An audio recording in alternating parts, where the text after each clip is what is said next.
വയലും വീടും.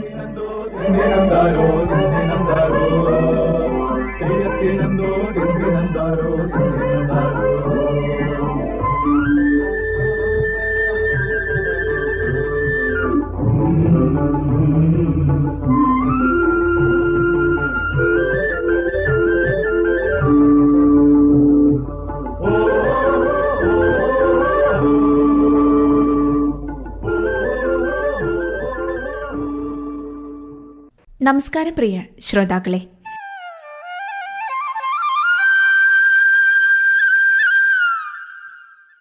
ഇന്നത്തെ വയലും വീടും പരിപാടിയിലേക്ക് എല്ലാ പ്രിയപ്പെട്ടവർക്കും ഹൃദ്യമായ സ്വാഗതം.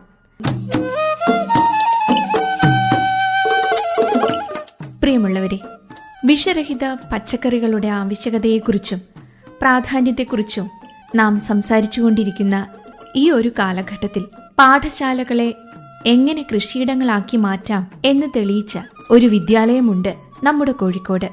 Government higher secondary school Kokkallur. അവിടുത്തെ വിദ്യാർത്ഥികൾക്ക് കൃഷിയെക്കുറിച്ചുള്ള അറിവും കഠിനാധ്വാനത്തിന്റെ മൂല്യവും പകർന്നു നൽകുന്നത് സ്കൂളിലെ NSS പ്രോഗ്രാം ഓഫീസറായ ലിഷ ടീച്ചറാണ്. ആ സ്കൂളിലെ പച്ചക്കറിത്തോട്ടം ഒരുപാട് പാഠങ്ങൾ പറയുന്നുണ്ട്. ഈ മഹത്തായ സംരംഭത്തെക്കുറിച്ച് നമ്മളോട് ഇന്ന് സംസാരിക്കാൻ കോക്കല്ലൂർ ഹയർ സെക്കൻഡറി സ്കൂളിലെ NSS കോർഡിനേറ്റർ ലിഷ ടീച്ചർ ഇന്ന് നമ്മളോടൊപ്പമുണ്ട്. നമസ്കാരം ടീച്ചർ. നമസ്കാരം. കൃഷിയിലേക്ക് കുട്ടികളെ കൊണ്ടുവരികയാണ് ചെയ്തത്. അപ്പം അതിനൊരു പ്രചോദനം ഉണ്ടാവണമല്ലോ, കുട്ടികളെ ഈ മേഖലയിലേക്ക് കൊണ്ടുവരാൻ. അതിൻ്റെ പിന്നിലൊരു ആശയം എന്ന് പറയുന്നത് ഉണ്ടാവും, ഒരു പ്രചോദനവും ഒരു ആശയവും ഉണ്ടാവാം. അതെന്താണ് എന്നൊന്ന് പറയാമോ? ഞാൻ കോക്കല്ലൂർ ഹയർ സെക്കൻഡറി സ്കൂളിൽ എത്തിച്ചേർന്നപ്പോൾ എനിക്ക് അവിചാരിതമായി കിട്ടിയ ഒരു പൊസിഷനാണ് NSS പ്രോഗ്രാം ഓഫീസർ എന്നുള്ളത്. സത്യത്തിൽ അത് ആദ്യം കിട്ടിയപ്പോൾ എനിക്ക് ഡൈജസ്റ്റ് ആയിരുന്നില്ല. എസ്പെഷ്യലി ഞാനൊരു ഫിസിക്സ് അധ്യാപികയാണ്. അപ്പോൾ ലാബും കാര്യങ്ങളും തിയറിയൊക്കെ ആയിട്ട് പോകുന്ന ഒരു ടീച്ചർ തന്നെയായിരുന്നു. നോർമലി ഇത്തരം സയൻസ് സബ്ജക്റ്റ് പഠിപ്പിക്കുന്നവർക്ക് NSS ഒരു വലിയ ഭാരമാവാറാണ് പതിവ്. അങ്ങനെ ഇരിക്കുമ്പോൾ സത്യത്തിൽ എനിക്കൊരു നറുക്കെടുപ്പിലൂടെയാണ് ഈ NSS പ്രോഗ്രാം ഓഫീസറായിട്ട് ഞാൻ മാറിയത്. അങ്ങനെ കിട്ടിയ സമയത്ത് NSSന് ശരിക്കും പറഞ്ഞാൽ ഒരു ആക്ഷൻ പ്ലാൻ ഉണ്ട്. കൃത്യമായിട്ട് NSS സെല്ല് നിർദ്ദേശിക്കുന്ന കുറേ പ്രോഗ്രാമുകളിലൂടെയാണ് നമ്മൾ കടന്നു പോവുക. ആ സമയത്ത് അതിൽ മണ്ണും മനുഷ്യനും എന്ന് പറയുന്ന ഒരു ഓറിയൻറ്റേഷൻ ക്ലാസ് ഉണ്ട്. അങ്ങനെ ഞാൻ അവിചാരിതമായിട്ടാണ് മനു വി തോട്ടക്കാട് സാറിൻ്റെ നമ്പർ കിട്ടുന്നതും സാറിനെ ആ ക്ലാസ് എടുക്കാൻ വിളിക്കുന്നതും. സത്യത്തിൽ ആദ്യകാലത്ത് ഇതൊക്കെ കൃഷി എന്നൊക്കെ പറയുന്നത് വലിയ ഒരു, അതായത് നമുക്ക് അടുക്കാൻ പറ്റാത്തൊരു സംഭവമായിരുന്നു എന്നായിരുന്നു എൻ്റെ ഒരു ധാരണ. കുട്ടികളെയും ധാരണ അങ്ങനെ തന്നെയായിരുന്നു. ഇപ്പോൾ സാറ് വന്ന് ക്ലാസ് എടുത്തു. മണ്ണിലേക്ക് ഇറങ്ങുന്ന സമയത്ത് നമുക്കുണ്ടാവുന്ന മെച്ചങ്ങൾ എന്തൊക്കെയാണ്, അല്ലെങ്കിൽ നമ്മൾ വരുന്നതും മണ്ണിൽ നിന്ന് തന്നെയാണ്, പോകുന്നതും മണ്ണിലേക്ക് തന്നെയാണ് എന്ന വലിയൊരു സന്ദേശം സാറിൻ്റെ ക്ലാസ്സിൽ ഉണ്ടായിരുന്നു. അങ്ങനെയാണ് സാർ എനിക്ക് തൈകൾ തന്ന് നമ്മൾ കൃഷിയിലേക്ക് ഇറങ്ങുന്നത്. ആ ക്ലാസ് മുഖേന നല്ലൊരാശയമാണെന്ന് തോന്നി. അപ്പോൾ അത് സ്കൂളിൽ ഇംപ്ലിമെൻ്റ് ചെയ്യണമെങ്കിൽ മറ്റ് അധ്യാപകരിൽ നിന്നും നമുക്ക് അതോറിറ്റിയിൽ നിന്നുമുള്ള ഒരു പോസിറ്റീവ് സൈൻ കൂടി വേണമല്ലോ. അപ്പോൾ അത് പറഞ്ഞപ്പോൾ എന്തായിരുന്നു സ്കൂളിൽ നിന്ന് കിട്ടിയൊരു ഫീഡ്ബാക്ക്? ആദ്യം എല്ലാവരും ഇത് വലിയ പോസിബിളായ കാര്യമല്ല. കാരണം ഒന്നാമത് നമ്മളെ സ്കൂള് 2500 കുട്ടികളോളം പഠിക്കുന്ന ഒരു സ്കൂളാണ്. അവിടെ ഒരു ചെറിയ സ്ഥലം കണ്ടെത്തുക എന്നുള്ളത് വലിയ പ്രയാസമായിരുന്നു. അപ്പം ഞാൻ ക്ലാസ്സിൻ്റെ മുമ്പിൽ ശരിക്കും പറഞ്ഞാൽ പാർക്കിംഗ് ഏരിയ ആണ്, അവിടെ നിന്നൊരു സ്ഥലം കടമെടുത്തിട്ടാണ് ഞാൻ എൻ്റെ 100 ഗ്രോ ബാഗുകൾ അവിടെ വെച്ചത്. അപ്പോൾ ആദ്യം എല്ലാവരും പറഞ്ഞു അത് പാർക്കിങ്ങിനൊക്കെ ബുദ്ധിമുട്ടാവില്ലേ ടീച്ചറെ എന്നൊക്കെ ചോദിച്ചിട്ടുണ്ടായിരുന്നു. പിന്നെ ഇത് സക്സസ്ഫുൾ ആവുമോ, കാരണം ഇത്രയും കുറച്ച് മെനക്കെടുകളും കാര്യങ്ങളും ഒക്കെ ആയിട്ട് ഇത് ശരിയാവുമോ എന്ന് പലരും എന്നോട് ചോദിച്ചിരുന്നു. പക്ഷേ എൻ്റെ പ്രിൻസിപ്പൾ എനിക്ക് നല്ല സപ്പോർട്ടായിരുന്നു. എപ്പോഴും മുന്നോട്ട് പോകാൻ ടീച്ചർ എന്നെ പ്രചോദിപ്പിച്ചിട്ടുണ്ടായിരുന്നു. അതുപോലെ തന്നെ PTA. അങ്ങനെയാണ് ഞാനിത് അതിലേക്ക് ഇറങ്ങിച്ചെന്നത്. അപ്പോൾ ഗ്രോ ബാഗിലാണ് തുടങ്ങിയത്? അതെ, ഗ്രോ ബാഗിലാണ്. പച്ചക്കറി തൈകളാണ് അന്ന് ചെയ്തത്? തക്കാളി ഉണ്ടായിരുന്നു, വെണ്ട ഉണ്ടായിരുന്നു, വഴുതിന ഉണ്ടായിരുന്നു, പച്ചമുളക് പല ടൈപ്പുകൾ ഉണ്ടായിരുന്നു, കൂടെ ക്യാപ്സിക്കം ഉണ്ടായിരുന്നു. അതാണ് ഏറ്റവും അതിൻ്റെ ഹൈലൈറ്റ്. ക്യാപ്സിക്കം ചെടിയിൽ മുളച്ച് കാണുന്നത് ഞാൻ ആദ്യമായിട്ടാണ്, തൈ പോലും ഞാൻ ആദ്യമായിട്ടാണ് അന്ന് കണ്ടത്. അപ്പോൾ പിള്ളേർക്കൊക്കെ അത് കണ്ടപ്പോൾ വലിയ അതിശയം തന്നെയായിരുന്നു. അപ്പോൾ ഗ്രോ ബാഗ് വെച്ച് കുറച്ച് കഴിയുമ്പം തന്നെ ചെടികളൊരു വളർച്ച, ഹൈബ്രിഡ് തൈകളാണ് അതിന് ഏറ്റവും വലിയ കാരണം. അപ്പോൾ അത് വെച്ച ഉടനെ ഓരോ ആഴ്ച കഴിയുമ്പോഴും അതിൻ്റെ വളർച്ച കണ്ടപ്പോൾ അധ്യാപകരും കുട്ടികളും പിന്നെ മൊത്തം ഞാൻ പറഞ്ഞല്ലോ 1ാം ക്ലാസ് മുതൽ 12ാം ക്ലാസ് വരെയുള്ള കുട്ടികളാണ്. അപ്പോൾ ഹൈസ്കൂൾ സ്റ്റാഫും ഹയർ സെക്കൻഡറി സ്റ്റാഫും ഒക്കെ ഇതിൻ്റെ വളർച്ച കണ്ടിട്ട് ഭയങ്കരമായിട്ട് അതിശയമായിരുന്നു എല്ലാവർക്കും. മുകളിൽ നിന്ന് ക്ലാസ് റൂമിൽ നിന്ന് നോക്കുമ്പം തന്നെ ശരിക്കും ഈ ചെടികളാണ് കാണുക. വന്ന് വണ്ടി പാർക്ക് ചെയ്ത് ഇറങ്ങുമ്പം തന്നെ ഈ ചെടികളാണ് കാണുക. അപ്പോൾ എല്ലാവരും അതിനെ ഒന്ന് നോക്കിയിട്ടേ പോവുള്ളൂ ക്യാമ്പസിൽ. അപ്പോൾ ശരിക്കും പറഞ്ഞാൽ ക്യാമ്പസിൻ്റെ ഒരു വലിയ ഒരു അട്രാക്ഷൻ ആയിരുന്നു ആ ചെടി എന്ന് പറയുന്നത്. അപ്പോൾ അതിൻ്റെ വളർച്ച കണ്ടപ്പോൾ എനിക്കും കുട്ടികൾക്കും മാനസികമായി ഭയങ്കര സന്തോഷമായിരുന്നു. ടീച്ചർ പറഞ്ഞു വരുമ്പോൾ എനിക്ക് തോന്നുന്നു കുട്ടികളെ പോലെ തന്നെ ടീച്ചറും ആദ്യമായിട്ടാണോ ആ കൃഷിയിലേക്ക് ഇറങ്ങിയെന്ന്. ഞാൻ ഇത്രയും രീതിയിൽ കൃഷി ചെയ്യുന്നത് ആദ്യമായിട്ടാണ്. എൻ്റെ ഒരു ചെറുപ്പകാലത്തൊക്കെ കുറച്ച് തക്കാളി വെണ്ടയൊക്കെ സ്കൂളിൽ നിന്ന് വിത്ത് തന്നിട്ട് ഞാൻ ചെയ്ത ഒരു ഓർമ്മ എനിക്കുണ്ട് 9ാം ക്ലാസ്സിൽ പഠിക്കുമ്പം. പിന്നെ എൻ്റെ അമ്മ അത്യാവശ്യം നന്നായിട്ടൊക്കെ കൃഷിയൊക്കെ ചെയ്യും. അത് പൂച്ചെടിയും അതേപോലെ തന്നെ പച്ചക്കറിയൊക്കെ ചെയ്യും. പക്ഷെ ഇതുപോലെ മാസമായിട്ട് കുട്ടികളോടൊപ്പം മണ്ണിലിറങ്ങുമ്പം കിട്ടുന്ന ഒരു സന്തോഷം അത് ഭയങ്കര ഫീലാണ്. അത് നമ്മൾ ചെയ്യുമ്പം മാത്രമേ നമുക്ക് കിട്ടുള്ളൂ. ഒരു ക്ലാസ് കേട്ടിരിക്കുമ്പോൾ ഒരു പക്ഷെ നമുക്ക് അതിൻ്റെ എഫക്റ്റ് അറിയില്ല. പക്ഷെ അതിനോടൊപ്പം ചേരുമ്പോഴാണ്, പ്രാക്ടിക്കലായിട്ട് ചെയ്യുമ്പോഴാണ് കുട്ടികൾക്കും നമുക്കും ഒരു 100ഓളം കുട്ടികളോടൊപ്പം നമ്മളും മണ്ണിലേക്ക് ഇറങ്ങുമ്പോൾ നമുക്ക് ഭയങ്കര ഫീലാണ്. അവരെ കാണാതെ ഇരിക്കാൻ പറ്റാത്തൊരവസ്ഥയാണ്. സാറ്റർഡേ സൺഡേയ്സൊക്കെ നമ്മളെ മൈൻഡിൽ എപ്പോഴും ഉണ്ടാവും, അവർക്ക് വെള്ളം കൊടുത്തോ അവർ വാടിപ്പോയോ എന്നൊരു ചിന്ത നമ്മളെ മനസ്സിലുണ്ടാവും. അപ്പം ഈ ഒരു അവസ്ഥയിലാണ് നമ്മളതിൽ കടന്നു പോവുക. അപ്പം നമ്മളോട് ചേർത്ത് വയ്ക്കുക, നമ്മുടെ ഹൃദയത്തോട് ചേർത്ത് വെച്ചിട്ടാണ് കൃഷി ചെയ്യുമ്പം നമ്മൾ ഉണ്ടാവുക. ഏത് മാസത്തിലായിരുന്നു ഇത് തുടങ്ങിയത്? സ്കൂൾ തുറന്ന സമയത്ത് തന്നെയാണോ? അല്ലല്ല, ഞങ്ങൾ ഒക്ടോബർ 5-നാണ് കൃഷി അവിടെ തുടങ്ങിയത്. കാരണം ജൂൺ ജൂലൈ ഒക്കെ നല്ല മഴയാണല്ലോ. അപ്പോൾ ആ സമയത്ത് പരിസ്ഥിതി ദിനം കഴിഞ്ഞ് ഒക്ടോബർ 5-നാണ് നമ്മൾ എന്തായിരിക്കും ചെടികൾക്ക് സംഭവിക്കുക എന്നൊരു ചിന്ത മനസ്സിലുണ്ടാവുന്നത്. അപ്പം നമ്മൾ വെക്കേഷൻ ടൈമൊക്കെ ആകുമ്പോൾ എന്താ ചെയ്യാറുള്ളത്? വെക്കേഷൻ ടൈമിൽ സത്യം പറഞ്ഞാൽ ഞാൻ വാല്യുവേഷൻ ക്യാമ്പിലായിരുന്നു. അപ്പോൾ ശരിക്കും പറഞ്ഞാൽ സ്കൂളിലെ ചെടി എന്ന് പറഞ്ഞാൽ ഡിസംബറോടുകൂടി ക്യാമ്പിലേക്കാണ് നമ്മളെല്ലാ പച്ചക്കറികളും സ്കൂളിലെ ചെടിയിൽ നിന്നാണ് നമുക്ക് കിട്ടിയത്. അതുമാത്രമല്ല NSS ക്യാമ്പിലേക്കുള്ള പച്ചക്കറി മുഴുവൻ ഒക്ടോബർ കഴിഞ്ഞു 1 മാസം 1.5 മാസം ആകുമ്പോഴത്തേക്കും മുളകൊക്കെ കണ്ടു കഴിഞ്ഞാൽ എനിക്ക് ഭയങ്കര അതിശയമായിരുന്നു. ഇത്രയും മുളകൊക്കെ ഉണ്ടാവുമെന്ന് ഞാൻ ആദ്യമായിട്ടാണ് കാണുന്നത്. അപ്പോൾ എല്ലാ ടീച്ചേഴ്സും വന്ന് അത് കണ്ടിട്ട് അവരും കൃഷി വേണം, കൃഷി ചെയ്യണം എന്നുള്ള ആഗ്രഹം. സത്യത്തിൽ കോക്കുലർ ഹയർ സെക്കൻഡറി സ്കൂളിൽ ഇപ്പോൾ എനിക്ക് തോന്നുന്നു എല്ലാ ടീച്ചേഴ്സിനും കൃഷി ചെയ്യാനുള്ള ഒരു പ്രചോദനം ഉണ്ടായത് ഇത് കാണുമ്പോഴാണ്. ഞാൻ പറഞ്ഞല്ലോ, പർട്ടിക്കുലർ ഏരിയയിലാണ്, എപ്പോഴും ആക്സസിബിൾ ആയിട്ടുള്ള ഒരു ഏരിയ ആയതുകൊണ്ടായിരിക്കാം അത്രയും പ്രാധാന്യം അതിനുണ്ടായിരുന്നു. NSS ക്യാമ്പിലേക്കുള്ള പച്ചക്കറി മൊത്തമായിട്ടും ഇങ്ങനെ വലിയ കവറുകളിലാണ് നമ്മൾ ശേഖരിച്ച് കൊണ്ടുപോയിരുന്നത്. അപ്പോൾ അന്നത്തെ NSS ക്യാമ്പിൽ വിഷമില്ലാത്ത പച്ചക്കറികളാണ് കുട്ടികൾക്ക് കൊടുത്തത്. തീർച്ചയായിട്ടും വിഷമില്ലാത്ത പച്ചക്കറി വെച്ച് സാമ്പാറൊക്കെ വെച്ച് ഞങ്ങൾ അടിപൊളിയായിട്ടാണ്, നല്ല ടേസ്റ്റാണ്. പിന്നെ പിള്ളേർ അവിടെ നിന്ന് തന്നെ പറിച്ചത് കഴിക്കും. തക്കാളി ആണെങ്കിലും ഒക്കെ വെണ്ടയൊക്കെ ചെറുതാണെങ്കിലും അവർ അവിടെ നിന്ന് തന്നെ കഴിക്കുന്നുണ്ട്. പിന്നെ ഞാൻ പറഞ്ഞല്ലോ, ഇത് പിള്ളേരിങ്ങനെ അതിശയത്തോടെയാണ് നോക്കിയിരുന്നത്. കുറേ പിള്ളേർക്ക് തൈ കൊടുത്തിട്ടുണ്ടായിരുന്നു അന്ന് ഫ്രീ ആയിട്ട്. അവർ വീടുകളിൽ ഈ കൃഷി ചെയ്തിട്ട് എനിക്ക് അയച്ചു തരും. ഇപ്പോൾ ആദ്യമായിട്ട് നമ്മൾ ഈ ഗ്രോ ബാഗിൽ പച്ചക്കറി തൈകൾ നൽകിയപ്പോൾ അവർക്ക് എന്തെങ്കിലും പ്രത്യേക നിർദ്ദേശങ്ങളൊക്കെ നൽകിയിരുന്നോ? ആദ്യമായിട്ട് പറഞ്ഞത് കൃത്യമായിട്ട് ഇത് നടണം, ഇത് ഒരെണ്ണം പോലും പോവാൻ പാടില്ല എന്നാണ് അവർക്ക് ആദ്യം കൊടുത്ത നിർദ്ദേശം. കാരണം ഇത് ഹൈബ്രിഡ് തൈകളാണ്. ഗ്രോ ബാഗ് തയ്യാറാക്കി തന്നാണോ? ഗ്രോ ബാഗ് നമ്മളെ തയ്യാർ സാധാരണ നിർദ്ദേശങ്ങൾക്കനുസരിച്ചാണ് നമ്മൾ ചെയ്തത്. അതെങ്ങനെയാ? അപ്പൊ അത് കുട്ടികളെ കൂട്ടിയിട്ടായിരുന്നോ ചെയ്യുന്നത്? ആ, കുട്ടികളെ കൂട്ടിയിട്ടാണ് ചെയ്യുന്നത്. ഏതൊക്കെ രീതിയിലാണ്? അതായത് അതിൽ എന്തൊക്കെ ചേർത്തിട്ടായിരുന്നു നിങ്ങൾ തയ്യാറാക്കിയത്? നമ്മൾ ആകെ ചേർത്തത് ചാണകപ്പൊടി ചേർത്തിട്ടുണ്ട്, കുറച്ച് കുമ്മായം ചേർത്തിട്ടുണ്ടായിരുന്നു, പിന്നെ ഉള്ളത് വേപ്പിൻ പിണ്ണാക്കെന്ന് പറയുന്ന ആ സംഭവമാണ് ചേർത്തിരുന്നത്, പിന്നെ എല്ലുപൊടിയും. ഇത്രയും കാര്യങ്ങൾ ചേർത്ത് മിക്സ് ചെയ്ത് മണ്ണ് നല്ല ഒട്ടിപ്പിടിക്കാത്ത നല്ല വിട്ട് നിൽക്കുന്ന രീതിയിലാണ് മണ്ണ്, വേര് ഓട്ടം ഉണ്ടാവണമെങ്കിൽ. പിന്നെ അടിയിൽ കരിയില ഇടും. പിന്നെ ഒരു 15 സെൻറ്റിമീറ്ററിലേ വേര് ഓടത്തുള്ളൂ. പിന്നെ ലൈറ്റായിട്ട് ഒരുപാട് വെള്ളം ഒഴിക്കരുതെന്ന് കുട്ടികൾക്ക് നിർദ്ദേശം കൊടുത്തിട്ടുണ്ടായിരുന്നു. കാരണം നമുക്കറിയാലോ, ഒരുപാട് വെള്ളം കുടിച്ച് കഴിഞ്ഞാൽ നമ്മൾ ഫുഡ് കഴിക്കാൻ നമുക്ക് പ്രയാസമല്ലേ. അപ്പോൾ ഈ വളങ്ങളൊക്കെ ചെടികൾക്ക് അബ്സോർബ് ചെയ്യാൻ വലിയ പ്രയാസമായിരിക്കും. അപ്പോൾ ആ നിർദ്ദേശങ്ങളൊക്കെ കൊടുത്തിട്ടാണ് കുട്ടികൾക്ക് ചെടി കൊടുത്തിരുന്നത്. അപ്പോൾ എല്ലാ കുട്ടികളും തന്നെ എനിക്ക് ഫോട്ടോ ഇട്ട് തന്നിട്ടുണ്ടായിരുന്നു. ഇതെല്ലാം ഉണ്ടായി. അവരെ ആ സന്തോഷം അവർ പങ്കുവയ്ക്കുന്നുണ്ട്. സ്കൂളിൽ തുടങ്ങിയ ആ കാര്യം അവരുടെ വീട്ടിലേക്കും അവരത് പ്രാവർത്തികമാക്കിയിട്ടുണ്ടോ? തീർച്ചയായിട്ടും ഉണ്ട്. അതാണ് ഞാൻ പറഞ്ഞത്, വീട്ടിൽ കുട്ടികൾ കൊണ്ടുപോയ തൈകൾ ഇപ്പോഴും പിള്ളേർ എന്നോട് ചോദിക്കാറുണ്ട്, തൈകൾ കിട്ടുമോ? പിന്നെ ഒരു അത്യാവശ്യം കൃഷിയൊക്കെ ചെയ്യുന്ന ഒരു പയ്യനുണ്ടായിരുന്നു. അവൻ്റെ വീടിൻ്റെ അടുത്ത് വളരെ കൂടുതൽ വിപുലമായിട്ട് കൃഷി ചെയ്യാൻ വേണ്ടിയിട്ട് അവൻ്റെ കൃഷി വ്യാപിപ്പിക്കാൻ വേണ്ടി അവൻ്റെ പാരൻസും അവനും കൂടെ കുറച്ചും കൂടി താല്പര്യമുള്ള കുട്ടികളാണ്. ആർജവ് എന്നാണ് അവൻ്റെ പേര്. എത്ര കുട്ടികളെ പങ്കെടുപ്പിച്ചുകൊണ്ടായിരുന്നു ടീച്ചർ അന്ന്?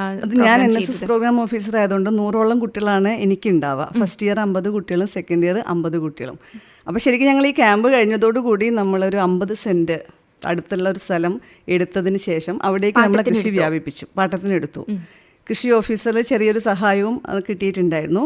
2000-ഓളം തൈകളാണ് അവിടെ നമ്മൾ ഈ പിള്ളേരും നമ്മളും കൂടെ പോയിട്ട് കൃഷി ചെയ്തത്. പക്ഷെ വഴുതിനൊക്കെ ഒത്തിരി ഉണ്ടായിരുന്നു, കയ്പയൊക്കെ ഉണ്ടായിരുന്നു, വെള്ളരി ഉണ്ടായിരുന്നു, പിന്നെ ഒത്തിരി ടൈപ്പ് മുളകുകൾ, സിറ മുളകുകൾ, അങ്ങനത്തെ കാര്യങ്ങളൊക്കെ ഉണ്ടായിരുന്നു. അതെല്ലാം അവിടുത്തെ നാട്ടുകാരും എല്ലാവരും അതിശയത്തോടു കൂടിയാണ് കണ്ടത്. അപ്പോൾ ചവിട്ടമ്പാറ എന്ന സ്ഥലത്താണ് നമ്മൾ കൃഷി ചെയ്തത്. ശരിക്കും അത് വിസിറ്റ് ചെയ്യാൻ നമ്മളെ സ്റ്റേറ്റ് NSS പ്രോഗ്രാം ഓഫീസർ വന്നിട്ടുണ്ടായിരുന്നു. അൻസാർ സാറാണ്. സാറ് കൃഷി കണ്ടിട്ട് സാർ അതിൻ്റെ ഉള്ളിൽ കൂടി ഇങ്ങനെ നടന്നുകൊണ്ടിരിക്കുകയായിരുന്നു. ഇത്രയും മുളകൊക്കെ കണ്ടിട്ട് സാറ് കുറേ മുളകൊക്കെ പറിച്ചു. എന്നോട് പറഞ്ഞു, ഇത്രയും ആദ്യമായിട്ടാണ് ഞാൻ കാണുന്നത് ഇത്രയും വലിയ ഒരു ഏരിയയിൽ കൃഷി ചെയ്യുന്നത്. അപ്പം എന്നെ കുറേ അഭിനന്ദിക്കുകയും ഇനിയും ഇതുപോലെയുള്ള സംരംഭങ്ങൾ ഇനിയും ഉണ്ടാവണമെന്നും എന്നൊക്കെ പറഞ്ഞ് ഒരുപാട് എന്നെ അഭിനന്ദിച്ചിട്ടുണ്ട്. സാറിന് നമ്മുടെ ഒപ്പമില്ല. സാറിന് ഈ അവസരത്തിൽ ഞാൻ ഓർക്കുകയാണ്. ഇപ്പോൾ നമ്മൾ പറയാറുണ്ട് ക്ലാസ് മുറികളിൽ അറിവ് നിർമ്മിക്കപ്പെടുകയാണ് എന്ന്. അപ്പോൾ ആ ക്ലാസ് മുറികളിൽ നിന്നും കുട്ടികൾ പുറത്തേക്കും കൂടെ ഇറങ്ങിയിരിക്കുകയാണ്. അപ്പോൾ ശരിക്കും പറഞ്ഞാൽ ഇങ്ങനെയുള്ള പ്രവർത്തനങ്ങൾ ചെയ്യുന്നതിലൂടെ അവരുടെ അറിവ് നിർമ്മാണ പ്രവർത്തനത്തിന് അത് എത്രത്തോളം മാറ്റം ഉണ്ടാക്കുന്നുണ്ട്? ശരിക്കും പറഞ്ഞാൽ ക്ലാസ് റൂമുകളിൽ നിന്ന് നമ്മൾ ശരിക്കും കുട്ടികളെ പുറത്തേക്ക് ഇറക്കണം. ആക്ച്വലി ഞാൻ ഫിസിക്സ് അധ്യാപികയാണ്. എപ്പോഴും നമ്മൾ തിയറി പ്രാക്ടിക്കൽ ഈ രീതിയിലാണ് കടന്നു പോകുന്നത്.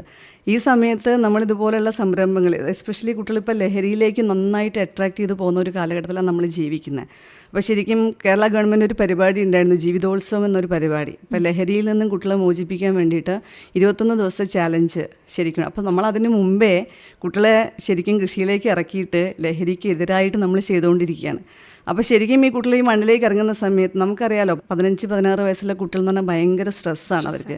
പിന്നെ രാവിലെ 9 മണി മുതൽ 4:45 വരെയുള്ള വലിയ സ്ട്രെച്ചാണ് സമയം എന്ന് പറയുന്നത്.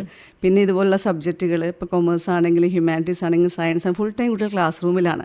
അപ്പോൾ ശരിക്കും ഞാൻ വിളിക്കുമ്പോൾ കുട്ടികൾ വളരെ സന്തോഷത്തോടു കൂടിയാണ് എൻ്റെ കൂടെ വരുന്നത്. എന്തെങ്കിലും ചെയ്യാനുണ്ടോ ടീച്ചറെ, നമുക്കിന്ന് ചെടി ചെയ്യണ്ടേ, അല്ലെങ്കിൽ ആ ചെടിക്കുന്ന വാട്ടം ഉണ്ടല്ലോ. അപ്പോൾ ശരിക്കും അവർ ഇതിൻ്റെ അകത്തേക്ക് വന്നൊരു 15 മിനിറ്റ് ചെയ്ത് കഴിഞ്ഞിട്ട് ക്ലാസ്സിൽ കയറുകയാണെങ്കിൽ ശരിക്കും അവർ മെൻ്റലി ഓക്കെ ആയിരിക്കും, റിഫ്രഷ് ആവും. കാരണം ഇപ്പോൾ ഒരുപാട് കുട്ടികൾ കളിക്കുന്നൊന്നുമില്ലല്ലോ. അതേപോലെ തന്നെ രാവിലെ ലേറ്റ് ആയിട്ടാണല്ലോ കുട്ടികൾ എണീക്കുക, അതേപോലെ തന്നെ രാത്രി വൈകി ഉറങ്ങുക. അപ്പോൾ ഉറക്കമൊക്കെ ഭയങ്കര പ്രശ്നമാണ് കുട്ടിക്ക്. ഇതുപോലൊരു 4-5 തൈകൾ ശരിക്കും വീട്ടിൽ കുട്ടികൾ വളർത്തുകയാണ്. നമുക്കൊരാകാംക്ഷ ഉണ്ടാവും, രാവിലെ എണീറ്റ് അതിന് വെള്ളം ഒഴിക്കണ്ടേ അല്ലേ, അതൊന്ന് മുട്ടിട്ടൊന്നൊക്കെ നോക്കാനൊരു ആഗ്രഹം ഉണ്ടാവും. ആ സമയത്ത് നമ്മളെ റുട്ടീനൊന്ന് ശരിയാവുമെന്നാണ് എനിക്ക് തോന്നുന്നത്. അപ്പോൾ ഇതുപോലെ ശരിക്കും കൃഷി എന്ന് പറയുമ്പോൾ ശരിക്കും പറഞ്ഞാൽ നമുക്കതിന് വലിയ പ്രയാസങ്ങളൊന്നുമില്ല. അതിനോട് കുറച്ച് സംസാരിക്കുക, അതിനോട് കുറച്ചൊന്ന് ചേർത്ത് പിടിക്കുക, അതിന് കൂടി ഒന്ന് നടക്കുമ്പോൾ തന്നെ നമുക്ക് ശരിക്കും ഒരു പോസിറ്റീവ്നെസ് ഉണ്ട്. അപ്പം എൻ്റെ സബ്ജക്റ്റ് ഞാൻ പറഞ്ഞല്ലോ ഫിസിക്സാണ്, കുറച്ച് ടഫാണ്. അപ്പോൾ ഞാൻ തന്നെ ശരിക്കും മാറിപ്പോകുന്നുണ്ട്. കാരണം എപ്പോഴും നമ്മൾ ദേഷ്യമൊക്കെ ഒരുപാട് കുറയും പിള്ളേരുടെ അടുത്ത് പോകുന്ന സമയത്ത്. ഇതിലേക്ക് ഇറങ്ങിയതിന് ശേഷം എനിക്ക് തന്നെ ഒരുപാട് മാറ്റം വന്നിട്ടുണ്ട്. ആ മാറ്റം എൻ്റെ കുട്ടികൾക്ക് നല്ലോണം ഉണ്ടായിട്ടുണ്ട്. പിന്നെ നമ്മൾ അടുത്തുള്ള ക്ലസ്റ്റേഴ്സിൽ അതുപോലെ NSS ജില്ലയിലെ ഒരുപാട് സ്കൂളിലെ ടീച്ചേഴ്സ് എന്നെ വിളിച്ചിട്ടുണ്ട്. ഇതേപോലെ കൃഷി എങ്ങനെയാണ് സാധ്യമാകുന്നത്. സ്കൂളിലെ ഏരിയ കണ്ടുപിടിക്കാൻ വലിയ ബുദ്ധിമുട്ടാണല്ലോ. അങ്ങനെയാണ് ഞങ്ങൾ സമീപ സ്ഥലത്തേക്ക് മാറ്റിയത്. അതിനുശേഷം ഞങ്ങൾ ചെണ്ടുമല്ലി കൃഷിയും ചെയ്തു. അത് ഭയങ്കര ഹൈലൈറ്റ് ആയിരുന്നു. അത് ശരി. ഇതിൻ്റെ ഒരു വിളവെടുപ്പ് സമയം കഴിഞ്ഞതിന് ശേഷം അതിനു മുമ്പ് ഒരു കാര്യം കൂടെ ചോദിക്കട്ടെ. അപ്പോൾ ഇത്രയും സ്ഥലത്ത് നിന്ന് എടുത്ത ഈ പച്ചക്കറി നമ്മുടെ സ്കൂളിലേക്ക് തന്നെയായിരുന്നോ ഉപയോഗിച്ചുകൊണ്ടിരുന്നത്? അത് വെക്കേഷൻ സമയത്തായിരുന്നു. ഫെബ്രുവരിയിലാണ് ചെയ്തത്. March-April മാസം മുഴുവനും വിളവെടുപ്പ് ഉണ്ടായിരുന്നു. അപ്പോൾ ശരിക്കും പറഞ്ഞാൽ കുറേ നമ്മൾ ആ സമീപ പ്രദേശത്തുള്ള ആളുകൾക്കൊക്കെ അത്യാവശ്യമൊക്കെ കൊടുത്തു. പിന്നെ ഞാൻ ശരിക്കും പറഞ്ഞാൽ വാല്യുവേഷൻ ക്യാമ്പ് പോയിട്ടുണ്ടായിരുന്നു. അപ്പോൾ ടീച്ചേഴ്സിന് ഈ മുളകെല്ലാം കൊണ്ട് കൊടുത്തിട്ടുണ്ടായിരുന്നു. അവർ വിശ്വസിക്കുന്നില്ല ഇത് ഓർഗാനിക് ആണ് എന്ന്. അവർ പറയാം നീ എന്തെങ്കിലും രാസവളങ്ങളൊക്കെ ചേർത്തിട്ടുണ്ടാവും ഇതിൻ്റെ അകത്ത്. അപ്പം ഞാൻ പറഞ്ഞു 100% പ്യുവറാണ്. ഞാൻ ആകെ ഇവർക്ക് കൊടുക്കുന്നത് ഓർഗാനിക് ഇതുപോലെ ചാണകപ്പൊടിയൊക്കെ മാത്രമേ ഉള്ളൂ, കുറച്ച് വെള്ളവും. പിന്നെ നമ്മൾ സാമീപ്യം, ശരിക്കും പറഞ്ഞാൽ സാമീപ്യം കൊണ്ട് സമ്പന്നമാവുന്നതാണ് ചെടിയെന്ന് എനിക്ക് ശരിക്കും എൻ്റെ അനുഭവത്തിൻ്റെ വെളിച്ചത്തിൽ മനസ്സിലായ കാര്യമാണ്. കോഴിക്കോടാണ് വാല്യുവേഷൻ ക്യാമ്പ്, മെഡിക്കൽ കോളേജ് ക്യാമ്പസിലാണ്. അവിടുന്ന് ഞാൻ ഡ്രൈവ് ചെയ്തിട്ട് നേരെ പോകുന്നത് ചെടിയുള്ള സ്ഥലത്തേക്കാണ്. എൻ്റെ പിള്ളേരെയും വിളിക്കും. ഒരു 5 മണി സമയത്തൊക്കെ നമ്മൾ അവിടെ എത്തി എല്ലാം നനച്ച്, ചിലപ്പോൾ വലിയ മഴ പെയ്യുന്ന സമയത്ത് ഇതെല്ലാം വഴുതിനെയൊക്കെ നിറയെ കായ്ച്ചിട്ടേ ഇത് മറിഞ്ഞു കിടക്കുന്നത് കാണുമ്പോൾ ഭയങ്കര വിഷമമാണ്. അതിനെയൊക്കെ ചേർത്ത് ശരിയാക്കി വെച്ചിട്ടേ ഞാൻ എൻ്റെ വീട്ടിലേക്ക് പോകാറുള്ളൂ. അപ്പോൾ ശരിക്കും പറഞ്ഞാൽ എൻ്റെ ഹസ്ബൻഡും ഇതിനോടൊപ്പം ഒരുപാട് എന്നെ സപ്പോർട്ട് ചെയ്യുന്നുണ്ട്. കാരണം ഞാൻ വൈകിയാണ് വീട്ടിലെത്തുക. അപ്പോൾ എപ്പോഴും ഈ കൃഷി എന്ന് പറഞ്ഞിട്ട് ഞാനിപ്പോൾ ഫുൾ ടൈം ഇതിൽ തന്നെയാണ്. അപ്പോൾ ഹസ്ബൻഡ് എപ്പോഴും എന്നോട് ചോദിക്കും എന്താണ്. അപ്പോൾ ഒരു ദിവസം ഞാൻ ഹസ്ബൻഡിനെയും കൂട്ടി അവിടെ പോയി. എന്നിട്ട് ഇതെല്ലാം കണ്ടു കഴിഞ്ഞപ്പോൾ സത്യം പറഞ്ഞാൽ പുള്ളി എന്നെ അതിശയപ്പെട്ടു പോയി. ഇത്രയും വലിയ കൃഷിയാണോ ഞാൻ ചെയ്യുന്നത് എന്നുള്ളത് പുള്ളിക്കും ശരിക്കും വലിയ അത്ഭുതം തന്നെയായിരുന്നു. അപ്പോൾ അതുകൊണ്ട് പുള്ളിയും എന്നോടൊപ്പം ഉള്ളത് കൊണ്ടാണ് എനിക്ക് ഇതേപോലെ കൃഷി ചെയ്യാൻ പറ്റുന്നത്. കാരണം ആദ്യമായിട്ട് കൃഷിയിൽ ഇറങ്ങുന്ന ഒരാൾക്ക് കൃഷി നന്നായി കണ്ടാൽ മാത്രമേ നമുക്കതിലേക്ക് താല്പര്യം വരുള്ളൂ, വീണ്ടും ചെയ്യാൻ തോന്നും. അല്ലാതെ 1-2 മുളക് ഉണ്ടായി കഴിഞ്ഞാൽ നമുക്ക് തോന്നുകയേയില്ല. പല സ്കൂളുകളിൽ ഇപ്പോൾ കൃഷി തുടങ്ങിയിട്ടുണ്ട്. ഇപ്പോൾ കോക്കലൂർ ഹയർ സെക്കൻഡറി സ്കൂളിലെ NSS NSS എന്ന് പറഞ്ഞാൽ ഇപ്പോൾ കൃഷിയിലൂടെയാണ് അറിയപ്പെടുന്നത്. ഒരുപാട് ആക്ടിവിറ്റീസ് നമ്മൾ ചെയ്യുന്നുണ്ടെങ്കിലും എൻ്റെ കൃഷിയാണ് ഏറ്റവും കൂടുതൽ ഹൈലൈറ്റായി നിൽക്കുന്നത്. പിന്നെ അത് കഴിഞ്ഞപ്പോഴാണ് നമ്മൾ ചെണ്ടുമല്ലി കൃഷിയിലേക്ക് വന്നത്. അത് ഈ ഓണം സീസൺ കണക്കാക്കിക്കൊണ്ടാണോ ചെയ്തത്? ശരിക്കും ഓണം സീസൺ കണക്കാക്കിയാണ് നമ്മൾ ചെയ്തത്. ഒരു ജൂലൈ മാസമായി, ഭയങ്കര മഴയായിരുന്നല്ലോ ഇത്തവണ. അപ്പോൾ ഇതേപോലെ സാറിനോട് തൈകളൊക്കെ മേടിച്ച് ഞങ്ങൾ അടിപൊളിയായിട്ട് ഇതേപോലെ ഗ്രോ ബാഗിൽ ഈ ഒരു സ്ഥലത്ത് പച്ചക്കറിക്ക് ശേഷം ഗ്രോ ബാഗിൽ വെച്ചു. ഓണം ആകുമ്പോഴത്തേക്കാണ് അതിങ്ങനെ പൂത്ത് നല്ല പൂവായിട്ടൊക്കെ വന്ന സമയത്താണ് അവിടെ ആ ഏരിയ, പിന്നെ എല്ലാ പിള്ളേരും ടീച്ചേഴ്സും ഒക്കെ. അപ്പോൾ ഓണത്തിന് ശരിക്കും പറഞ്ഞാൽ ഓണത്തിന് വേണ്ടിയിട്ടാണെന്ന് ചെയ്തതെങ്കിലും ഓണത്തിന് നമ്മൾ വിളവെടുത്തിട്ടില്ല. തിരുവോണത്തിൻ്റെ അന്നാണ് നമ്മൾ വിളവെടുത്തത്. പക്ഷെ ഇത് പറിക്കാൻ നമുക്ക് തോന്നൂല ഈ പൂക്കളെ. പിന്നീട് മീഡിയക്കാരൊക്കെ വന്നു, ഒരുപാട് മീഡിയക്കാർ ഈ സ്റ്റാറ്റസൊക്കെ കണ്ട് വന്ന് അത് ഭയങ്കര മീഡിയയിലൊക്കെ നല്ല ഹൈലൈറ്റായി. പിന്നെ ഒരുപാട് പേര് എന്നെ വിളിച്ച് ചോദിച്ചത് എങ്ങനെയാണ് സാധിക്കുന്നത്. സത്യത്തിൽ അതിന് ഒരു വളവും ആവശ്യമില്ല. എനിക്ക് തോന്നുന്നു ക്യാമ്പസിലായിട്ടാണെന്ന് തോന്നുന്നു അതിങ്ങനെ എടുത്ത് പിടിച്ചിങ്ങ് പോരുകയായിരുന്നു. ഒത്തിരി പൂക്കളും പിന്നെ എല്ലാവരും വന്ന് ഫോട്ടോസ് എടുക്കുക. ഹൈസ്കൂളിലെ സ്റ്റാഫും ഹയർ സെക്കൻഡറിയിലെ സ്റ്റാഫും കുട്ടികളും ഒക്കെ. കുട്ടികളൊക്കെ ചിലപ്പോൾ എൻ്റെ അടുത്ത് വന്ന് ചോദിക്കും ഒരു പൂ എടുക്കട്ടെ എന്ന് ചോദിക്കുമ്പോൾ സന്തോഷത്തോടെ, ചെറിയ കുട്ടികളും ഉണ്ടല്ലോ 1ാം ക്ലാസ്സിലേക്ക്. അപ്പം അങ്ങനെ ഒരു നല്ലൊരു വൈബ് എന്ന് പറയുന്ന രീതിയിലായിരുന്നു ശരിക്കും ആ പൂക്കൃഷി എന്ന് പറയുന്നത്. അത്രയും ഉണ്ടായിട്ടുണ്ടായിരുന്നു. വിളവെടുത്തു കംപ്ലീറ്റ്? ആ പൂക്കൃഷിയൊക്കെ വിളവെടുത്തു. നമ്മൾ കുറേയൊക്കെ സെയിലാക്കി, കുറേ നമ്മൾ ഫോട്ടോസൊക്കെ എടുത്ത് എല്ലാവരെയും സന്തോഷിപ്പിച്ച് ബാക്കിയെല്ലാം നമ്മൾ സെയിലാക്കി. അപ്പം അതിനുശേഷം വീണ്ടും കൃഷി ഇറക്കിയിട്ടുണ്ടാവും? വീണ്ടും കൃഷി ഇറക്കി. എന്താണുള്ളത്? ഇപ്പൊ വീണ്ടും പച്ചക്കറിയൊക്കെയാണ്. കുറച്ചും കൂടി കോളിഫ്ലവർ, ക്യാബേജ് കുറച്ചും കൂടി വിപുലപ്പെടുത്തി. അതെ അതെ അതെ, ഒരു 300ഓളം ഗ്രോ ബാഗ് ചെയ്ത് വെച്ചിട്ടുണ്ട്. തൈകളൊക്കെ നട്ടു വെച്ചിട്ടുണ്ട്. അതും ആ ഏരിയയിൽ തന്നെയാണ്. പിന്നെ അതിൻ്റെ അടുത്ത് നമ്മൾ കുറച്ചും കൂടെ റെഡ് ലേഡി എന്ന് പറയുന്ന പപ്പായ അതും കൂടെ ചെയ്യാൻ നമ്മൾ ഉദ്ദേശിക്കുന്നുണ്ട് അതിൻ്റെ സൈഡിൽ. അപ്പോൾ കുറച്ചും കൂടെ ഭംഗിയായിട്ട് പച്ചക്കറി തൈകളും ഇതുപോലെ റെഡ് ലേഡിയും ചെയ്യണമെന്നാണ് ആഗ്രഹിക്കുന്നത്. പച്ചക്കറി തൈകൾ ഓൾറെഡി തുടങ്ങിയിട്ടുണ്ട്. ഇനി ആ ഭാഗത്ത് ശരിയാക്കിയിട്ട് നമ്മൾ ഈ പപ്പായ തൈകളും കൂടി വെച്ച് വിപുലമാക്കുന്നുണ്ട്. ഓക്കെ, അപ്പോൾ പറയുകയാണെങ്കിൽ ഇതൊരു പാഠ്യപദ്ധതിയുടെ ഭാഗമായിട്ട് തന്നെയാണ് കൂടെ കൊണ്ടുപോകുന്നത്. അതെ അതെ അതെ. അപ്പോൾ ശരിക്കും നമ്മുടെ കരിക്കുലത്തിൽ ഈ കൃഷി എന്ന് പറയുന്നത് ഒരു ഭാഗമാക്കി ഉൾപ്പെടുത്തേണ്ടതല്ലേ? അതെ, ശരിക്കും ഹരിതാപമാക്കുക എന്ന് ഒരുപാട് നമ്മൾ പറയാറുണ്ട്. നമ്മളെ കരിക്കുലത്തിലൊക്കെ എപ്പോഴും നമ്മളെ ക്യാമ്പസ് ഹരിതാപമായിരിക്കണം എന്നൊരു പോളിസി തന്നെയുണ്ട്. പക്ഷെ നമ്മൾ ഏതെങ്കിലും വിഷത്തൈകളൊക്കെ നട്ട് വെക്കുക എന്നല്ലാതെ അതൊക്കെ കാഴ്ച വരുമ്പോഴത്തേക്കും ഈ പിള്ളേർ സ്കൂളിൽ നിന്ന് പോകും. അപ്പോൾ ശരിക്കും പറഞ്ഞാൽ 1ാം ക്ലാസ് മുതൽ കുട്ടികൾ ഒരു തൈയെങ്കിലും നടാൻ നമ്മൾ അനുവദിക്കുകയാണെങ്കിൽ കുറച്ചെങ്കിലും കുട്ടികളൊന്ന് മണ്ണിലേക്ക് ഇറക്കി അതിൻ്റെ ഒരു ഫീല് കൊടുക്കണം എന്നാണ് എൻ്റെ ഒരു പേഴ്സണൽ ഒപ്പീനിയൻ. കാരണം കുട്ടികൾ അതിലേക്ക് ഇറങ്ങുന്ന സമയത്ത് കുട്ടിക്ക് ഒരുപാട് ബെനിഫിറ്റുകൾ അതിനുണ്ട്. ഒന്നാമത് കൂട്ടായിട്ടാണ് കുട്ടികൾ ചെയ്യുന്നത്. അപ്പോൾ കൂട്ടായ ഒരു വർക്കിലൂടെ നമ്മൾ പറയില്ലേ ഈ ഡോപ്പാമിൻ, ഹാപ്പി ഹോർമോൺസ് ഒരുപാട് ലഭിക്കുന്നുണ്ട്. അപ്പോൾ കളിക്കുമ്പോൾ തന്നെയാണ് ഒരു കൃഷി ചെയ്യുമ്പോൾ നമുക്ക് ലഭിക്കുന്നത്. പിന്നെ ക്യാമ്പസ് ഒന്നും കൂടെ എന്താവും, കുറച്ചും കൂടെ ഹരിതാപമാവുകയും ചെയ്യും. പിന്നെ ഇതൊക്കെ നട്ട് മുളകോ അല്ലെങ്കിൽ തക്കാളിയൊക്കെ ഉണ്ടായി അവർക്ക് തന്നെ കഴിക്കുകയൊക്കെ ചെയ്യാം അതിൽ നിന്ന് എടുത്തിട്ട്. അപ്പോൾ ശരിക്കും പറഞ്ഞാൽ അവർക്ക് അത് വലിയൊരു സന്തോഷമാണ് നൽകുക. ഞാൻ നട്ട ചെടിയിൽ നിന്ന് എനിക്കൊരു വിളവ് കിട്ടുകയെന്ന് കുട്ടികൾക്ക് അറിയില്ല ഇത് ഇത്ര വേഗം ഉണ്ടാവും, അല്ലെങ്കിൽ ഇത് വലിയൊരു മെനക്കെട്ട പരിപാടിയാണെന്നാണ് ഇതുവരെ പിള്ളേർ കരുതിയിരുന്നത്. അപ്പോൾ ഇതുപോലെ ഗ്രോ ബാഗൊക്കെ നിറച്ച് നല്ല തൈകൾ വെച്ച് കഴിഞ്ഞാൽ ഇതുപോലെ ഉണ്ടാവും എന്നുള്ളൊരു നോളജും കൂടെ കുട്ടിക്ക് കിട്ടും. അപ്പോൾ ശരിക്കും പറഞ്ഞാൽ ചെറിയ ക്ലാസ് മുതലേ നമ്മളിതൊക്കെ ശീലിപ്പിച്ച് കഴിഞ്ഞാൽ എനിക്ക് തോന്നുന്നു കുട്ടികൾ ലഹരിയിലേക്ക് പോകുന്നത് കുറച്ച് ഒഴിവായി കിട്ടും. കുട്ടിക്ക് നല്ല കുറേ ഹോർമോണുകൾ ഉണ്ടാവും, നന്നായിട്ട് പഠിക്കാനും പറ്റും. ഫുൾ ടൈം ഈ പുസ്തകം വായിച്ചിട്ടുണ്ടാകുന്ന ബോറടി ഒഴിവാക്കാൻ ഇടയ്ക്ക് ആ ചെടീനെയൊക്കെ പോയി ഒന്ന് നനച്ച് അതിനോട് 2 സംസാരിച്ച് അങ്ങനെയൊക്കെ നടക്കുന്ന സമയത്ത് കുട്ടിക്ക് നന്നായിട്ട് വളരാൻ പറ്റുമെന്നാണ് ഞാൻ മനസ്സിലാക്കുന്നത്. സ്കൂൾ ടൈം ടേബിളിൽ നിന്നൊരു സമയം കണ്ടെത്തിയിട്ടാണ് നമ്മൾ കൃഷിയിലേക്ക് കുട്ടികളെ ഇറക്കിയിരിക്കുന്നത്. അല്ലാണ്ട് ഇതിന് ആയിട്ടൊരു സമയം നമ്മൾ സെപ്പറേറ്റ് കണ്ടെത്തിയിട്ടില്ലല്ലോ അല്ലേ? ഇല്ല, ഇതിനായിട്ടൊരു സമയമല്ല. ഞാൻ പറഞ്ഞല്ലോ ഹയർ സെക്കൻഡറിയിൽ 9 മണി 4:45 വരെയാണ് നമ്മളെ ടൈം. ശരിക്കും പറഞ്ഞാൽ 4:45 മുതൽ 6 മണി വരെയൊക്കെ ഞാൻ പിള്ളേരെ ഇതിലേക്ക് ഇറക്കാറുണ്ട്. കാരണം അവരെ പാഠ്യഭാഗങ്ങൾ അവർക്ക് പഠിച്ചല്ലേ പറ്റുള്ളൂ. അപ്പോൾ എപ്പോഴും നമുക്ക് ക്ലാസ് ടൈമിൽ ഇവരെ ഇറക്കാൻ പറ്റില്ല. പിന്നെ സാറ്റർഡേ സൺഡേസും നമ്മൾ ഉപയോഗിക്കും. NSSൻ്റെ കുട്ടികളോട് വരാൻ പറഞ്ഞിട്ട് നമ്മൾ അതിന് വേണ്ട കാര്യങ്ങളൊക്കെ സാറ്റർഡേ സൺഡേസ് ചെയ്യും. സ്കൂൾ ടൈമിങ്ങിന് ശേഷവും ചെയ്യും. പിന്നെ അതുപോലെ ഏതെങ്കിലും ഫ്രീ പീരീഡുകൾ ചില സമയത്ത് പ്രോഗ്രാമുകളൊക്കെ ഉണ്ടാകുന്ന സമയത്ത് ഇൻ ബിറ്റ്വീൻ ഏതെങ്കിലും പീരീഡുകളൊക്കെ ഫ്രീ ആകുമ്പോൾ നമ്മൾ ആ ചെടീൻ്റെ അടുത്തൊക്കെ പോയി. പിന്നെ നമ്മൾ അവിടെ ഒരു തനദിനം എന്നൊരു പദ്ധതി ഉദ്ഘാടനം ചെയ്യാൻ തീരുമാനിച്ചിട്ടുണ്ട്. കുട്ടികൾക്ക് ഒന്ന് ഇരിക്കാൻ കൃഷിയുടെ ഒരു ഏരിയ ഉണ്ടല്ലോ, അത് നമ്മൾ ഒന്നും കൂടെ മനോഹരമാക്കിയിട്ട് എല്ലാ സമയത്തും കുട്ടികൾക്കൊരു ഫ്രീ ടൈം എപ്പോഴെങ്കിലും കിട്ടുമ്പോൾ സമയത്തോ അല്ലെങ്കിൽ പരിപാലിക്കുന്ന സമയത്തൊക്കെ ഒന്ന് റെസ്റ്റ് ചെയ്യാൻ മുള കൊണ്ടൊക്കെ കെട്ടി ഉണ്ടാക്കിയിട്ട് ഒരു തനതിടം അവിടെ നമ്മൾ ചെയ്തു വരുന്നുണ്ട്. അടുത്ത് തന്നെ അത് കംപ്ലീറ്റ് ആക്കിയിട്ട് ഉദ്ഘാടനം ചെയ്യും. അപ്പോൾ പിള്ളേർക്ക് എന്ത് ചെയ്യാം, ഇവിടെ വന്നിരുന്ന് പുസ്തകങ്ങളൊക്കെ വായിക്കാം, ഒപ്പം നല്ല ഓക്സിജനും ശ്വസിക്കാം. അതോടൊപ്പം അവർക്ക് എന്ത് ചെയ്യാം, ഈ ചെടികളിലെ വളർച്ച നല്ലോണം ഒബ്സർവ് ചെയ്യാൻ പറ്റും. ഈ കുട്ടികൾക്ക് മാത്രമല്ല, എല്ലാ കുട്ടികൾക്കും, ക്യാമ്പസിലെ എല്ലാ കുട്ടികൾക്കും. അപ്പോൾ എല്ലാ കുട്ടികളും ഇത് കാണുന്നുണ്ട്, ഈ വളർച്ച എല്ലാ കുട്ടികളും കാണുന്നുണ്ട്, അവർക്കും അതിന് സന്തോഷം ലഭിക്കുന്നുണ്ട്. എല്ലാ ടീച്ചേഴ്സും ഇപ്പോൾ കൃഷിയിലേക്ക് വന്നിരിക്കുകയാണ്. ഇന്ന് പോലും എന്നോട് ചെടിയുടെ തൈ കിട്ടുമോ എന്ന് ചോദിച്ചവരുണ്ട്. അപ്പോൾ സാറിൻ്റെ അടുത്ത് നിന്ന് ചെടിയുടെ തൈ ഇനിയും വാങ്ങിയിട്ട് കൊണ്ടുവരണം എന്ന് എൻ്റെ അടുത്ത് എപ്പോഴും പറയുന്ന ടീച്ചേഴ്സാണ് നമ്മുടെ സ്കൂളിലുള്ളത്. നമ്മൾ അവിടെ പോയിരിക്കുന്നു, അതിൽ നിന്ന് വേണമെങ്കിൽ 1-2 കായ നമുക്ക് പറിച്ച് കഴിക്കാം. ആ പച്ചയ്ക്ക് കഴിക്കുന്നതിൻ്റെ രുചി അതൊന്ന് വേറെ തന്നെയാണ്.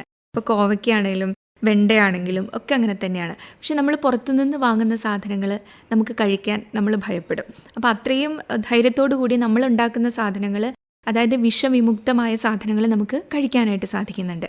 നമ്മൾ ബയോളജി ക്ലാസ്സിൽ പാഠപുസ്തകങ്ങളിൽ കൃത്യമായിട്ട് രാസവളങ്ങളെക്കുറിച്ചും കീടനാശിനികളെക്കുറിച്ചും ഒക്കെ നമ്മൾ പഠിക്കുന്നുണ്ട്.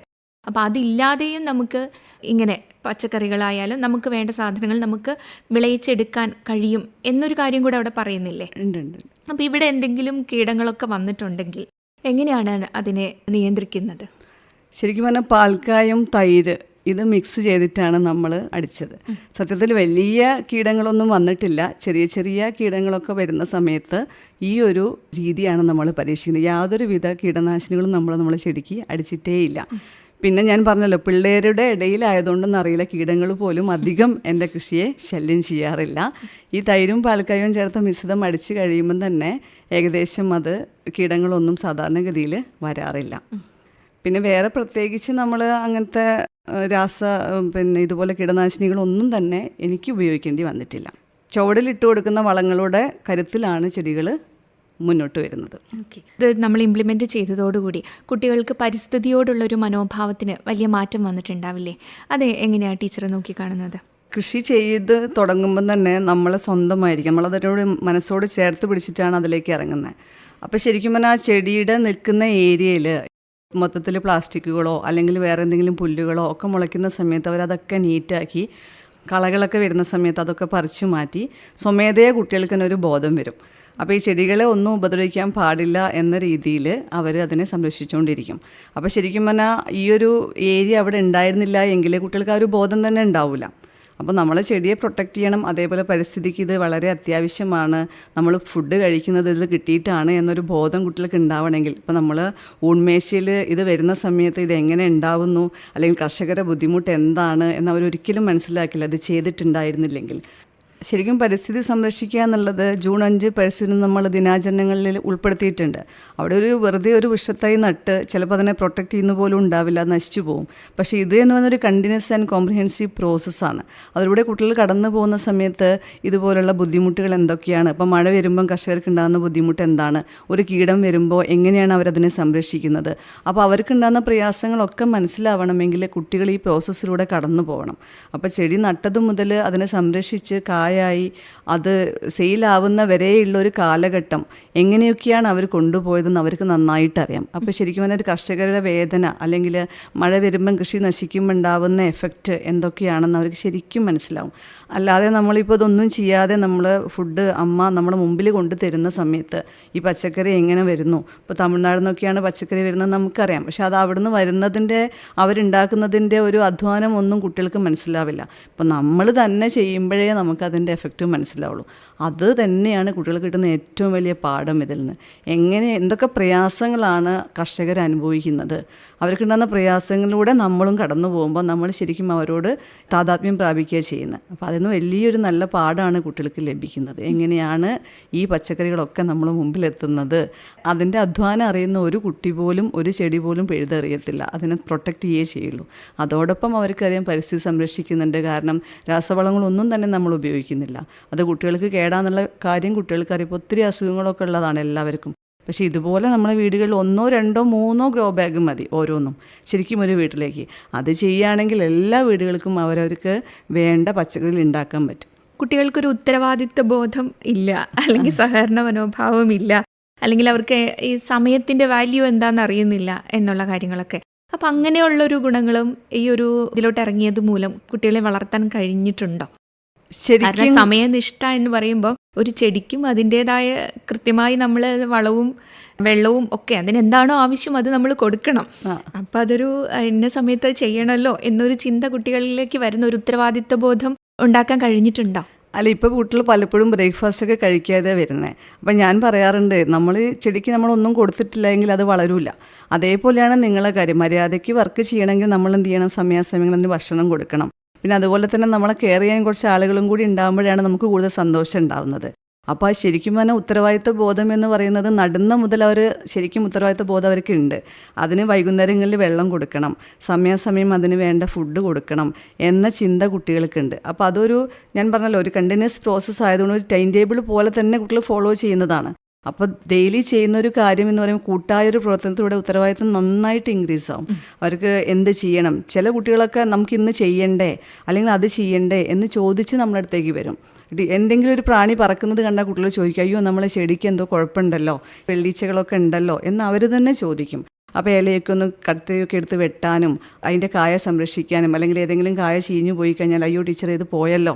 അപ്പോൾ അവരാണത് കണ്ടുപിടിക്കുന്നത്. കാരണം എല്ലാ കാര്യങ്ങളും അവർ തന്നെയാണ് ചെയ്യുന്നത്. കൂടെ നമ്മൾ നിൽക്കുന്നു, നിർദ്ദേശങ്ങൾ കൊടുക്കുന്നു എന്നും മാത്രം. അപ്പോൾ ശരിക്കും കാരണം കൂട്ടായ പ്രവർത്തനവും ഉണ്ട് അവർക്ക്. എല്ലാ സഹകരണ മനോഭാവവും വരും. എല്ലാവരും കൂടെ എന്താ പറയുക ഡിവൈഡ് ചെയ്ത് അത് ചെയ്തോളും. ഇപ്പം നമ്മളിങ്ങനെ ഒരു കാര്യം ചെയ്യുന്നു എന്നുള്ളത് തീർച്ചയായിട്ടും നമ്മുടെ പാരൻസിനെയൊക്കെ അറിയിച്ചിട്ടുണ്ടാവും. അപ്പോൾ അവരിൽ നിന്നുള്ളൊരു പ്രതികരണം എങ്ങനെയായിരുന്നു? ഇപ്പോഴത്തെ കുട്ടികളെന്ന് പറയുന്നത് വീടുകളിൽ പലപ്പോഴും ഞാൻ പറഞ്ഞ റുട്ടീൻ വളരെ കുറവാണ് കുട്ടികൾക്ക്. ഇതുപോലെ മുറ്റത്തേക്ക് ഇറങ്ങുക, നല്ല ശുദ്ധവായു ശ്വസിക്കുക, അത്തരം പരിപാടികളൊന്നും കുട്ടികൾക്കില്ല. വീട്ടിൽ പോയാലും മൊബൈൽ, ഏതൊക്കെ സമയങ്ങളിൽ മൊബൈൽ കിട്ടുന്നോ അതാണ് കുട്ടികളെ ഏറ്റവും വലിയ ആശ്വാസം എന്ന് പറയുന്നത്. അപ്പോൾ ഇതുപോലെ കുട്ടികൾ കുറേ സമയം സ്കൂളുകളിൽ ഇതേപോലുള്ള കൃഷിയിലൊക്കെ ഏർപ്പെടുന്ന സമയത്ത് പേരൻസിനും അത് സന്തോഷം തന്നെയാണ്. അവൻ അതെടുത്ത് പഠിക്കട്ടെ, അല്ലെങ്കിൽ ഒരു ചെടിയെങ്കിലും അവൻ ഉണ്ടാക്കുമ്പോൾ പേരൻസിന് അത് വലിയ സന്തോഷം തന്നെയാണ്. കുറച്ച് കുട്ടികളൊക്കെ വീടുകളിലേക്ക് ഈ കായകളൊക്കെ കൊണ്ടുപോകാറുണ്ടായിരുന്നു. ഒക്കെ കുറച്ച് ഞാൻ കൊണ്ടുപോകട്ടെ, അല്ലെങ്കിൽ തൈ ഞാൻ കൊണ്ടുപോകട്ടെ, അമ്മയ്ക്ക് കൊടുക്കാനാണ് എന്നൊക്കെ പറഞ്ഞ് കുട്ടികൾ എൻ്റെ അടുത്ത് വാങ്ങിച്ച് കൊണ്ടുപോകാറുണ്ട്. വാങ്ങിക്കാൻ മീൻസ് അവരെടുത്ത് കൊണ്ടുപോകാറുണ്ട്. അത് ശരിക്കും പേരൻസിന് നല്ല സന്തോഷമാണ്. PT എനിക്ക് നല്ല സപ്പോർട്ടാണ്. കൃഷി ചെയ്യുന്നത് കൊണ്ട് കോക്കലോട്ട് സ്കൂൾ നല്ല കൃഷിയാണ് ചെയ്യുന്നത് എന്ന് പുറത്തൊക്കെ നല്ല പേരാണ്. അതിലൂടെ നമ്മളെ കുട്ടികളും ഈ കൃഷിയിലേക്ക് വന്നിട്ടുമുണ്ട്. നമ്മുടെ വിദ്യാലയങ്ങളിൽ തൊഴിലധിഷ്ഠിത വിദ്യാഭ്യാസത്തിന് കൂടുതലും പ്രാധാന്യം നൽകുന്നുണ്ട്. പക്ഷേ അത് കൂടാതെ നമുക്ക് കൃഷി എന്ന് പറയുന്നത് അങ്ങനെ പഠിപ്പിക്കേണ്ട ഒന്ന് അല്ല എന്നും ഇത് നമ്മുടെ ജീവിതത്തിലെ കൂടത്തിൽ തന്നെ കൊണ്ടുപോകേണ്ടതാണ് എന്ന ഒരു ബോധം കുട്ടികളിലേക്ക് നൽകി അവരുടെ സമയം എന്ന് പറയുന്നത് ഒരു റൂമിൻ്റെ ഉള്ളിലോ അല്ല ഒരു മൊബൈലിൻ്റെ ഉള്ളിലോ മാത്രം ഒതുങ്ങി അവരെ അതിനുള്ളിലേക്ക് ആക്കാതെ പ്രകൃതിയിലേക്ക് ഇറങ്ങാനും കൃഷിയിലേക്ക് ഇറങ്ങാനും നല്ല ചിന്തകൾ അവരിലേക്ക് വളർത്താനും ഒരു മോശമായ വഴിയിലേക്ക് അതായത് ലഹരിയുടെ ഭാഗത്തേക്ക് പോവുകയാണെങ്കിൽ പോലും ആ ഒരു ചിന്ത പോലും അവരുടെ മനസ്സിലുണ്ടാവാതെ ഇരിക്കാനും കൃഷിയിലേക്ക് ഇറങ്ങുന്നത് കൊണ്ട് സാധിക്കും എന്ന് ടീച്ചർ ഇപ്പോൾ തെളിയിച്ചിരിക്കുകയാണ്. ആ ഒരു വഴിയിലേക്ക് കുട്ടികളെ വഴി നടത്തിയിരിക്കുകയാണ്. അപ്പോൾ നല്ല മനസ്സിനെ ആദ്യം അഭിനന്ദിക്കുന്നു. ഇനിയും കൂടുതൽ നല്ല കാര്യങ്ങൾ ഇതിലേക്ക് കൊണ്ടുവരാനായിട്ട് കഴിയട്ടെ. എന്നും നല്ലൊരു അധ്യാപികയായി നല്ലൊരു വഴികാട്ടിയായിട്ട് കുട്ടികളുടെ കൂടെ ഉണ്ടാവട്ടെ എന്ന് ആശംസിക്കുന്നു. ഇന്ന് നമ്മുടെ ശ്രോതാക്കൾക്ക് ടീച്ചറെ പരിചയപ്പെടുത്താൻ കഴിഞ്ഞതിൽ ഒത്തിരി സന്തോഷം. ഇതുപോലെ ധാരാളം അധ്യാപകരും വിദ്യാർത്ഥികളും ഉണ്ടാവട്ടെ. നന്ദി. കൃഷിപാഠം പാഠ്യപദ്ധതിയിൽ കോക്കലൂർ ഗവൺമെന്റ് ഹയർ സെക്കൻഡറി സ്കൂളിലെ HSST ഫിസിക്സ് അധ്യാപികയും NSS പ്രോഗ്രാം കോർഡിനേറ്ററുമായ KR ലിഷയായിരുന്നു ഇതുവരെ നമുക്കൊപ്പം.